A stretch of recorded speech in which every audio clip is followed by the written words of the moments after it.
Representative Valerie Longhurst, the state's House Majority Leader, said the hope for residents to receive the money before June 30th. So this is nice news for Delaware residents.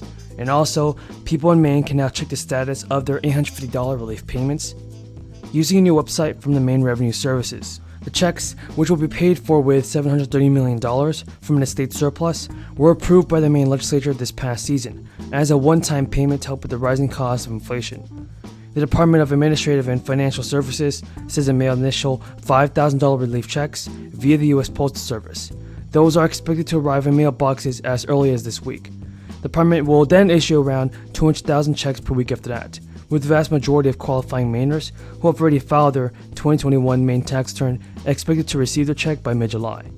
Eligible Mainers should expect to see their checks arrive this week, and the state says it will be based on when your 2021 tax return was received.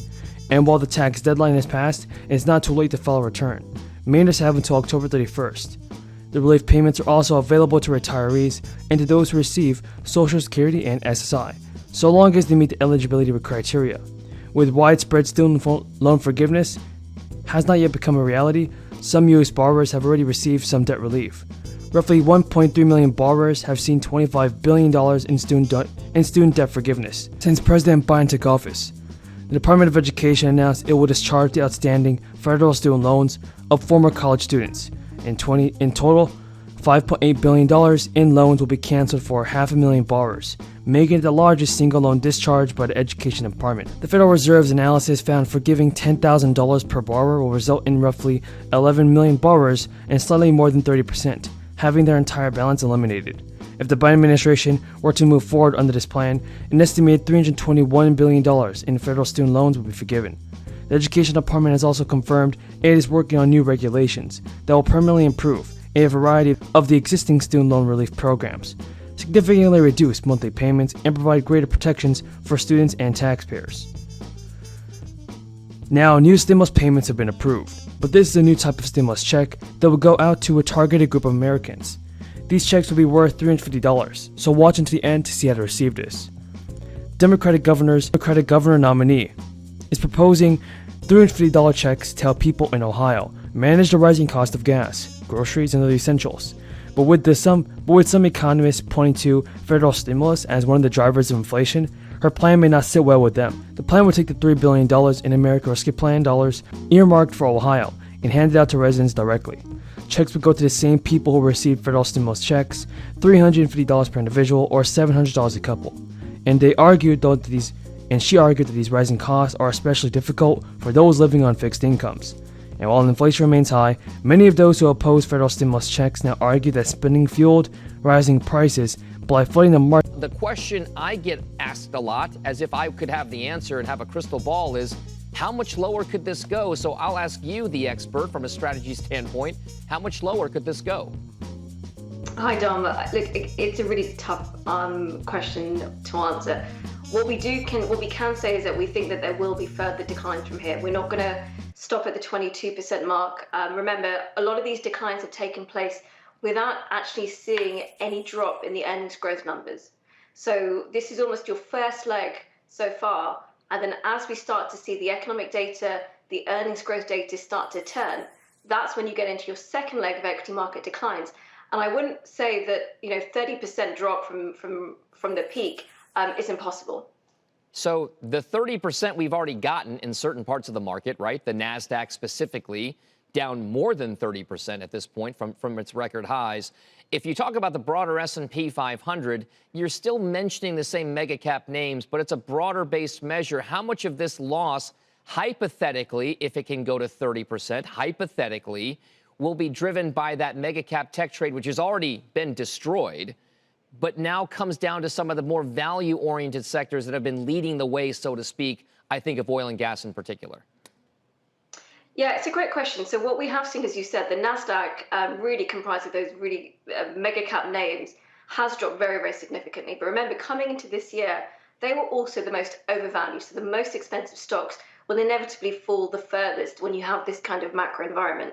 Now, the question of whether or not these companies are almost cheap enough to be attractive. Well, look, there are some names certainly within there which would be attractive. This is the time when already stock pickers start to perform well.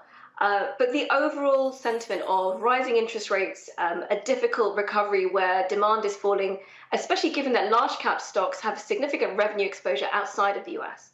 And actually, as weak as the US economy is likely to be, it's other parts of the world, such as Europe, emerging markets, which are likely to have. Madam President. Senator from Ohio. I'm here on the floor today to talk about Postal Service reform. We have another vote this afternoon, and this is incredibly important to the people I represent and all of us represent. It's important because the Postal Service is something people depend on for so much. This legislation that we're talking about has been in the works for years. It's a bill to try to save the post office from insolvency. And if we don't act on this, I believe in the next few years we'll be back here with a big bailout for the Postal Service because they're having a tough time financially. The combination of this legislation that we will pass and some internal reforms that the post office is making should be enough to get the post office back on track. The Postal Service has a Postmaster General right now who is absolutely committed to that, making the post office more effective, more efficient. But he needs a little breathing room, as he says, and that's what we're doing here in Congress. It doesn't cost the taxpayer anything. And by the way, if we don't do this in a few years, it would cost the taxpayers a lot in terms of a bailout that I'm afraid would happen. And the post office, again, is so important. It's definitely worth saving. Our country is pretty divided right now, let's be honest. But one enduring reality about our country is that we have a post office that ties us all together. And everybody depends on that post office. By the way, it's been that way for a long time.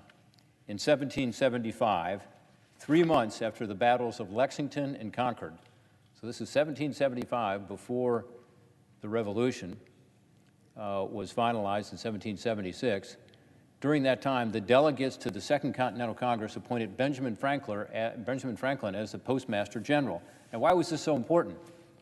You know, Franklin was one of the founding fathers, and this was considered to be a really crucial post because the new Postal Service offered a way for the colonists to talk to each other, to communicate, for revolutionary leaders to be able to strategize with each other outside of the official British channels.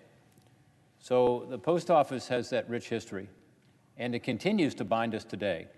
In Ohio, it ensures that veterans get their medications, that they get through the mail, and believe me, that's important to them to get it on time. It allows absentee voters. In Ohio, we have no-fault absentee. We've had it for years. It works well, but it requires the post office to do its job, and obviously to not just deliver the absentee forms, but to get the ballots in on time. It also is crucial for people to be able to get their rent check in, or to be sure that they get their utility bill in time. It's for people's financial statements from their banks. But also, the post office still delivers birthday cards, thank you notes, personal letters that strengthen the bonds of family and friendship. So our Postal Service binds us together at a time when we're increasingly